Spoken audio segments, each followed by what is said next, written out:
सोया, अगर मेरी कोई भी बात तुम्हें बुरी लगी हो तो उसके लिए आई एम सॉरी, लेकिन एक बार सोचना जरूर। मैं अब सोच समझ के सब कुछ करती हूँ, सोच समझ के ही जवाब दे रही हूँ। फिर भी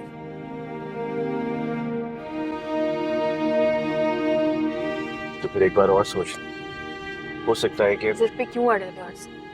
100 बार भी मैं सोचूंगी ना तो मेरा जवाब यही होगा। तुम्हें मेरी बात क्यों नहीं समझ आ रही? तो फिर 101 बार सोच ले, और अगर फिर भी जवाब ना मिले तो दोबारा सोच, और उस वक्त तक सोचते रहना जब तक तुम्हारी ना हाँ में ना बदल जाए।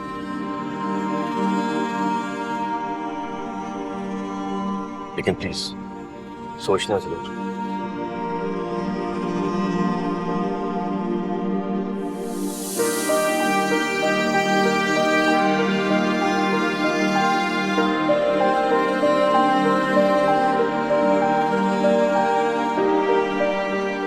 जब कभी मुश्किल में फंस जाओ ना, पढ़ देखा करो।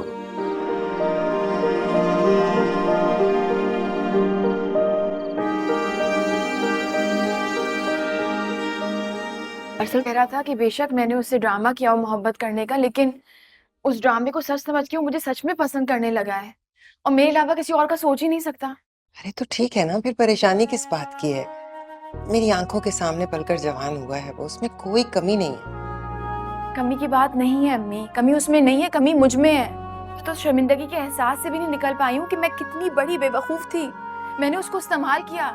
अगर वो मुझसे मोहब्बत करता भी है तो उसकी बुनियाद तो झूठ है ना अम्मी। और कितनी मजबूत है ना झूठ की बुनियाद पर पैदा होने वाली ये मोहब्बत, जिसे तुम्हारे सच ने भी कोई नुकसान नहीं पहुंचाया।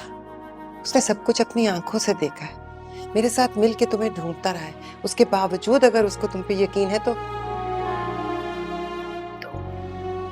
आप रुक क्यों गई अम्मी? आप ये कहना चाह रही है ना कि मुझ जैसी बदनाम जमाना लड़की को अगर वो सब जानने के बाद भी शादी करना चाहता है तो ये मेरी नाशुक्री होगी? ऐसा मैं कह ही नहीं सकती आप जोया। ऐसा कह चुकी है अम्मी। जोया,